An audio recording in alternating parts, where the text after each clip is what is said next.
IIM UPSC tuitions only in Tirumala IAS Institute, Chaitanyapuri. Call chesi ipude join avvandi.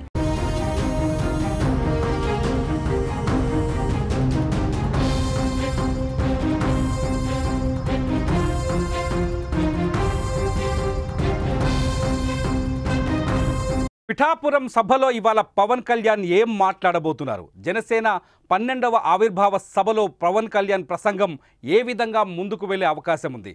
దాదాపు 90 నిమిషాల పాటు పవన్ కళ్యాణ్ ఈ సభలో ప్రసంగించే అవకాశం కనిపిస్తుంది. ఈ 90 నిమిషాల పాటు పార్టీ కార్యకర్తలు చేసిన సేవలతో పాటు పార్టీ అధికారంలోకి వచ్చిన తొలి సభ కావడంతో కార్యకర్తలకు ఎటువంటి సందేశం ఇచ్చే ఛాన్సెస్ ఉన్నాయన్నది ఇప్పుడు ఆసక్తికరంగా మారుతుంది. అంతేకాకుండా ఇటు రాజకీయంగా కూడా పవన్ కళ్యాణ్ స్పీచ్ ఎలా ఉండబోతుంది, ఎటువంటి అంశాలను ప్రస్తావించే అవకాశం ఉందనేది కూడా ఆసక్తికరంగా మారుతుంది. ముఖ్యంగా పవన్ కళ్యాణ్ ఈ రెండు పార్టీల మధ్య, అంటే ఆంధ్రప్రదేశ్లో కూటమి ప్రభుత్వం ఏర్పడింది, మధ్యలో రెండు పార్టీల మధ్య విభేదాలు తలెత్తాయనే కొంత చర్చ తెరపైకి వచ్చింది. ప్రతిపక్షం ముఖ్యంగా ఈ చర్చని బలంగా జనంలోకి చూపించే ప్రయత్నం చేసింది. ఈ నేపథ్యంలో రెండు పార్టీల మధ్య సఖ్యత పైన పవన్ కళ్యాణ్ ఎటువంటి వివరణ ఇచ్చే అవకాశం ఉంది? ఎందుకంటే పార్టీ కార్యకర్తల మధ్య కావచ్చు, రెండు పార్టీల కార్యకర్తల మధ్య కావచ్చు, సమన్వయం ఎంతవరకు ఉంది, ఏ స్థాయిలో ఉందనే విషయం అధినేతకు చాలా స్పష్టంగా తెలుసు పవన్ కళ్యాణ్కి.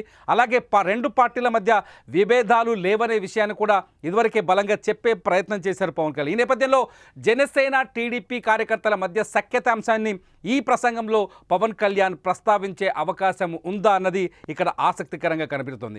ఎట్ ది సేమ్ టైం లోకేష్కి ఉప ముఖ్యమంత్రిని ఇవ్వాలి, ఉప ముఖ్యమంత్రి చేయాలి లోకేష్ని అనే ఒక చర్చ కూడా బలంగా నడిచింది. టీడీపీ నేతలతో పాటు టీడీపీలోని అనేక సీనియర్ నాయకులు కూడా లోకేష్కి ఉప ముఖ్యమంత్రి పదవిని ఇవ్వాలి, లోకేష్ని ఉన్నత స్థానంలో ప్రభుత్వంలో కూర్చోబెట్టాలనే డిమాండ్ని పార్టీ అధినేత చంద్రబాబు నాయుడు దృష్టికి తీసుకొచ్చారు.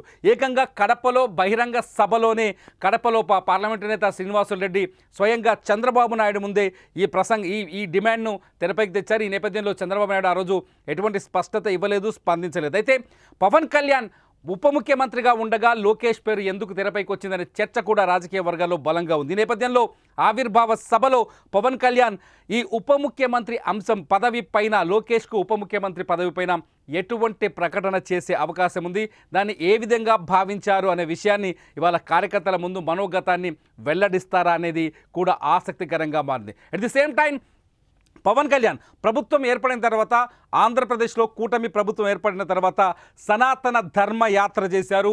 దక్షిణాది రాష్ట్రాల్లో ఆయన సనాతన యాత్ర చేపట్టారు. దక్షిణాది రాష్ట్రాల్లోని అనేక దేవాలయాల్ని సందర్శించారు. సనాతన ధర్మాన్ని ప్రచారం చేసే ప్రయత్నం చేశారు. ప్రత్యేకంగా ఒక దీక్ష తీసుకొని సనాతన ధర్మ యాత్రను కొనసాగించారు. పవన్ కళ్యాణ్ ఎందుకు సనాతన ధర్మ యాత్ర కొనసాగించారనే చర్చ కూడా అప్పట్లో రాజకీయంగా అనేక మలుపులు తిరిగింది. పవన్ కళ్యాణ్ పైన కేంద్రంలో బీజేపీ ఈ పవన్ కళ్యాణ్ చేత ఈ సనాతన ధర్మ యాత్ర చేయించిందనే చర్చ కూడా జరిగింది. అంతేకాదు దక్షిణ భారతదేశంలో బీజేపీ బలపడటానికి పవన్ కళ్యాణ్ని యూజ్ చేసుకోబోతుంది, పవన్ కళ్యాణ్కి బీజేపీ నుంచి కీలకమైన బాధ్యతల్ని అప్పజెప్పారనే చర్చ కూడా జరిగింది. ఈ నేపథ్యంలో సనాతన ధర్మ యాత్ర పైన కూడా పవన్ కళ్యాణ్ ఇవాళ కార్యకర్తల ముందు తన మనోగతాన్ని వెల్లడించే అవకాశం చాలా స్పష్టంగా కనిపిస్తుంది. దీంతోపాటు వైసీపీ పైన అనేక ఆరోపణలు చేస్తూ వస్తున్నారు పవన్ కళ్యాణ్. వైసీపీ కూడా పవన్ కళ్యాణ్ టార్గెట్గా తాజాగా కొన్ని విమర్శలు చేస్తుంది. ఈ విమర్శలన్నింటికి కూడా ఇవాళ పవన్ కళ్యాణ్ ఎటువంటి సమాధానం చెప్తారన్నది కూడా ఆసక్తికరంగా మారుతుంది.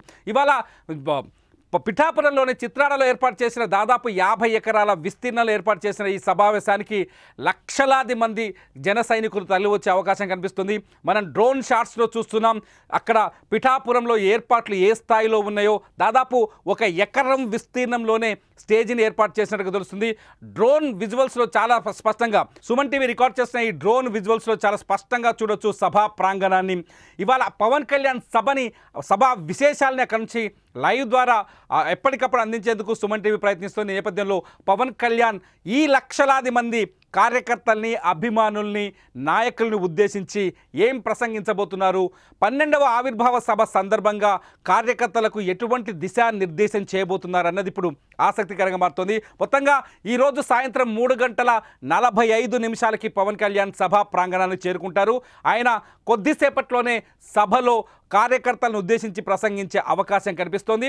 పవన్ కళ్యాణ్ ప్రసంగం దాదాపు 90 నిమిషాల పాటు కొనసాగుతుందనే సమాచారం ఉంది. మొత్తంగా వేలాది మంది, లక్షలాది మంది కార్యకర్తల మధ్య పవన్ కళ్యాణ్ ఈ హోలీ పండుగ రోజు జరుపుకుంటున్న ఈ వేడుకలో పవన్ కళ్యాణ్ స్పీచ్ వినేందుకు ఆసక్తికరంగా ఎదురు చూస్తున్నారు. అక్కడికి వచ్చిన కార్యకర్తలు, ప్రజలు ఇప్పటికే చాలామంది చేరుకున్నారు సభా ప్రాంగణానికి. మరికొద్ది సేపట్లో సభా ప్రాంగణం పూర్తిగా నిండిపోయే అవకాశం కనిపిస్తుంది. పోలీసులు ఇప్పటికే దీనిపైన పూర్తి నిఘాను ఏర్పాటు చేశారు. దాదాపు 1700 మంది పోలీసులు ఈ సభా కార్యక్రమానికి సెక్యూరిటీగా ఉన్నారు. ప్రత్యేక కంట్రోల్ రూమ్ని ఏర్పాటు చేశారు. ట్రాఫిక్ రూట్స్ని సపరేట్గా ఏర్పాటు చేశారు. మొత్తంగా సభని సజావుగా ఎటువంటి ఇబ్బంది లేకుండా నిర్వహించేందుకు ఏర్పాటు చేస్తారు. మొత్తంగా అందరి ఫోకస్ మాత్రం పవన్ కళ్యాణ్ స్పీచ్ పైనే ఉంది. చూద్దాం మీరేమనుకుంటున్నారు? పవన్ కళ్యాణ్ ఎటువంటి మాటలు మాట్లాడే అవకాశం ఉంది? ఏ సబ్జెక్ట్ అని ఈ 90 నిమిషాల ప్రసంగంలో పవన్ కళ్యాణ్ ప్రస్తావించే అవకాశం ఉందని మీరేమనుకుంటున్నారో ఈ వీడియో కింద మీరు తప్పకుండా కామెంట్ చేయండి. చూస్తూనే ఉండండి సుమన్ టీవీ.